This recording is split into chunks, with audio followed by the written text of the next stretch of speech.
Hello and welcome back to Suspended Phantom. I'm your host, Dennis Bithoulkas, and it's time for Raised by Wolves, Season 1, Episode 9, Umbilical. There you go. Before I get started here, let me take care of some business and then we'll get down to it. If you like what you see here, like, share, and subscribe. If you're still on the fence about subscribing, you're going to see a video pop up at the very end here. And basically what it does is YouTube takes the algorithms of all the stuff you've been watching and tries to match it as best as possible. One of the videos in my vast video library just for you. And if you want to know when I'll be on live again next, you get the bell down below. It's a 50-50 chance of YouTube actually notifying you. Best thing to do is go to suspendedfanimation.com, take a look at the schedule. I didn't have this one on the schedule because, I was kind of bouncing back and forth about when I wanted to do it. And then I was like, okay, I got to do it now. So it wasn't on the schedule for today. But everything else usually is. So go to suspendedfanimation.com for that schedule and also all the links to my social media. So Twitter, Instagram, Patreon, no tiers, videos on Patreon. And there's also links to my YouTube page, my Facebook page, and a Facebook group page where you guys can post stuff and chat amongst yourselves. All right. Spoiler alert, I am going to spoil this episode as much as I can, as fucked up and crazy as it is. If you have not seen the episode, go and watch it. Come on back. This will be a video, and you can comment down below in the comment section. All right.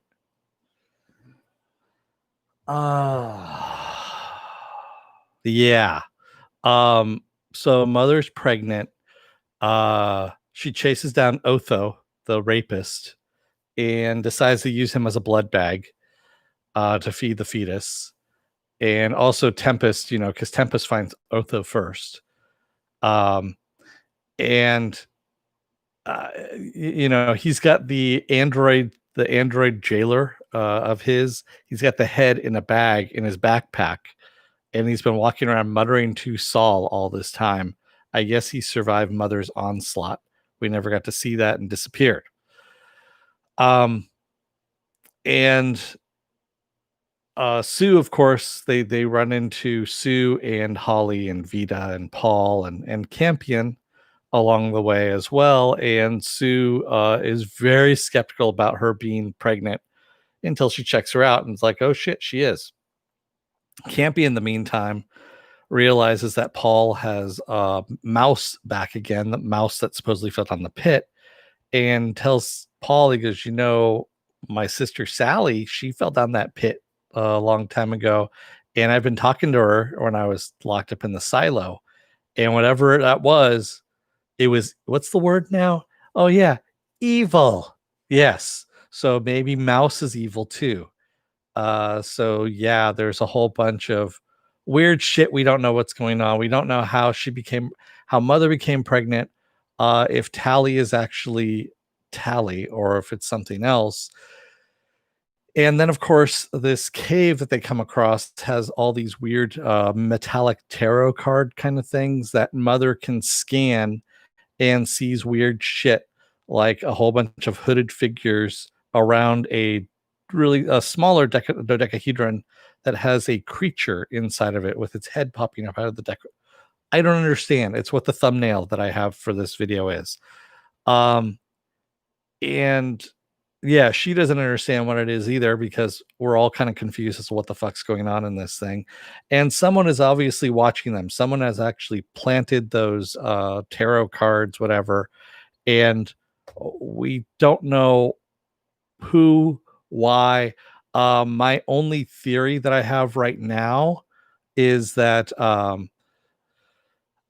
Campion, back on Earth, or the atheists at some point in time have sent other AIs or other necromancers ahead of them. And they have already had their, I don't know, part alien or part android, part human children. And that's what these are. They're the already grown up children of that. So that's what I'm thinking is the case. I don't know. In the meantime, Marcus has lost all control of what the fuck's going on out in the desert. Hunter is actually able to get Father back to factory settings by he realized the Morse code, the Sol is light, Sol is the light, is actually the password in order to reset Father's programming and father comes back. And Marcus is kind of pissed off at Hunter for another reason and decides to shove Hunter's arm into I guess you could say the anus of the dodecahedron, the giant one that's out in the desert there. And because Marcus is out there thinking that Saul will talk to him again, the voices will talk to him. So he shoves Hunter's hand into the anus, and Hunter's hand does not burn. Of course, he shoves a stick in there first to show Hunter that it actually burns.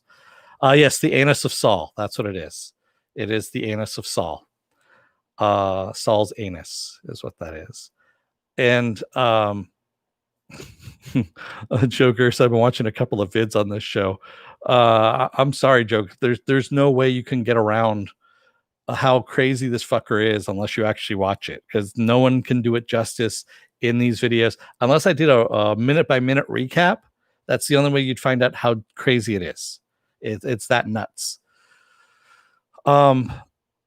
So Sue, of course, is helping out Mother. Father reunites with them, of course, and then for some fucking reason, Otho, who is being the blood bag for Mother, somehow is able to reverse the flow of blood from Mother to him, and he becomes super strong to the point where Father, when he's flying back with Hunter in the now purloined glider or whatever, the says there's a readout on the prisoner because they actually have a locator on him, and he says that he's almost as strong as Mother. He's putting out the same readings as Mother, and I'm like, wait, what? So he can accept the blood, the android blood in himself, so humans can actually accept the android blood in themselves and gain powers now? Oh, what the fuck is this? And yeah, and of course it doesn't end well for Otho. Otho? Yes, Otho. Tempest grabs the android head, his android jailer, and tosses it as far as she can, because a 10-foot distance before that helmet crushes him. And sure enough, that helmet just and crushes his head. I crush your head. And that's what happens, is Otho is dead. Thankfully, the rapist is dead. We were waiting for that for a while now. We get the, penultimate episode in order to have that happen. Marcus, in the meantime, pissed off that the glider is taken off, cuts the throat of the guy who's supposed to be on watch, and then gives up any hope of actually trying to pretend that he's one of the Mithraic people. And Lucius is the one that actually calls him out on it and says, why are you praying for people that you've already disowned, that you've already said are impure? That's not the Mithraic way. The necromancer was right. You are not Mithraic. You are not Marcus Aurelius or whatever. Marcus, yes. And he says, well, and he goes, well, what do you want? You wanted to be led. I brought you back to the light. Soul is talking through me. And Lucius says, well, okay, well, if Soul is talking to you, maybe he'll save you, and boom, bops him in the head and beats the shit out of him, and they leave him where he's at. Yeah. And then finally we see Paul. Paul ends up he's hearing the voices now, wherever these voices are. And Paul takes the tarot cards, the metallic tarot cards, and throws them on the fire. And somehow they burn, because fuck if I know. It's I guess, a metal that burns. It's not magnesium, but yeah, it's one of those things. I'm just kind of going, what the fuck, And he says, praise Saul, over that fire. And you can hear it briefly in the voices that are whispering. The voices say praise Saul as well. So we don't know what the hell it's all about. So yeah, it's just another batshit crazy episode in this series that I don't know where the fuck it's going. It keeps bringing new stuff out of nowhere, not explaining it whatsoever. And we've got one episode left. So Thursday, October 1st is is that the 30th or I can never remember now. I think it is the 1st. Yeah, Thursday is the 1st. There we go. So Thursday, October 1st, we finally get closure on this series. But of course, there's always season 2 because it has been greenlit for a second season. The comic is already out there from DC Comics. It's a 9-page free comic that really doesn't help all that much. It just says that the necromancers, when they came about, we don't know for sure who actually built them because that's still not, forthcoming in the comic. Like I said, it's only 9 pages, and it's written by the guy who supposedly created the series, but still at the same time doesn't explain shit. It has more questions than answers at this point. So there you go. All we know is that's on Earth, the Mithraic were saying that Saul wanted the planet purified, and that there was a fifth force that was discovered. And we don't know what they're talking about by a fifth force at this point. So, yeah, it's like I said, some crazy, crazy shit with no. Yeah, it just doesn't have any. It doesn't have any meat on the bones.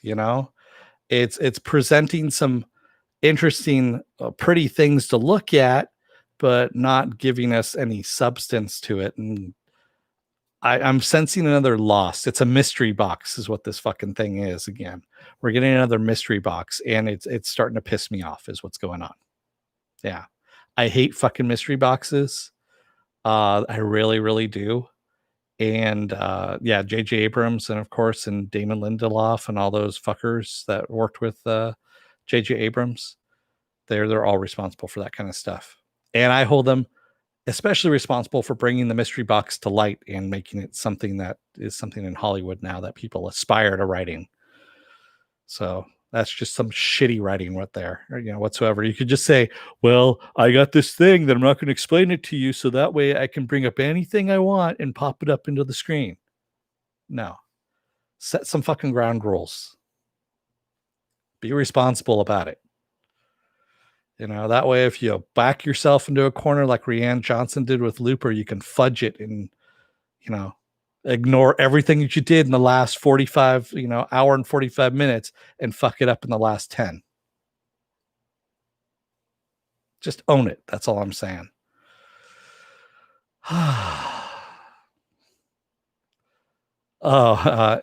Penn says, and the pendants they wear Saul's anuses or ani. That was Fenobi's observation. Yeah.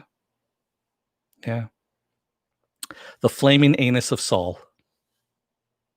That's what it is. Try and say that 10 times fast. The flaming anus of Saul. I feel much better now. I got that off my chest.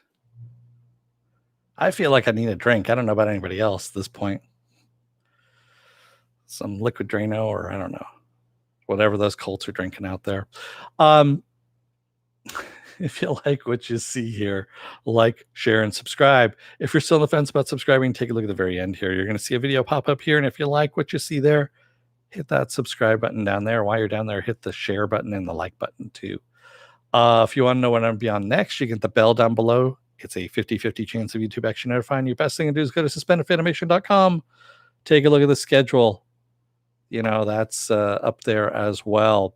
What have I got going on the rest of this week? Monday I'm off, or excuse me, after this is going to be Lovecraft Country at 7:30, 7:45-ish, somewhere around there.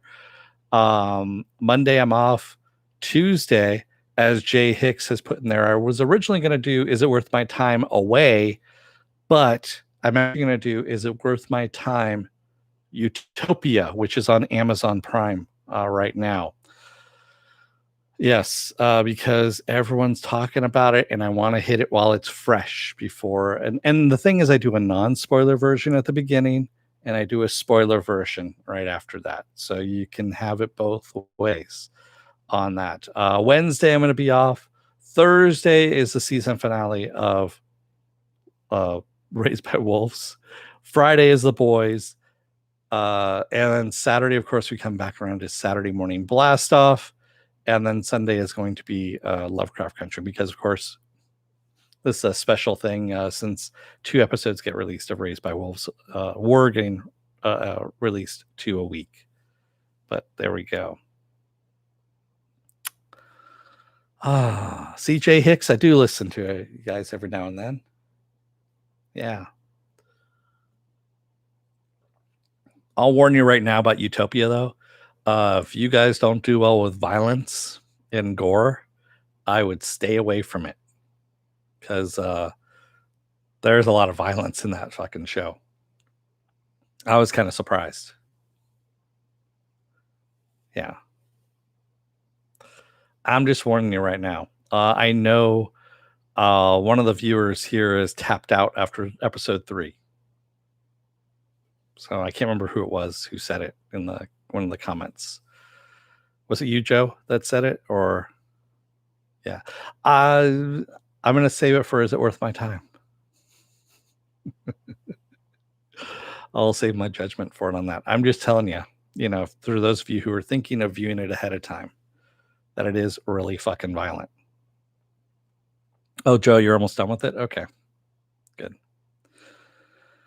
All right then. Well, I'm gonna let you guys go. Yeah, because it's 5 o'clock here. I'll be back, of course, for Lovecraft Country a little later on here, but until then, don't let the door hit your ass on the way out. Otherwise, you may end up in this really weird quasi state where you don't know what's happening with the story that you're watching and whether or not it's actually supposed to be doing what it's doing. I don't know. It's all confusing now as it is. Anyway, see you in a little bit. Be well, take care, and I'll see you in about 2 hours or so.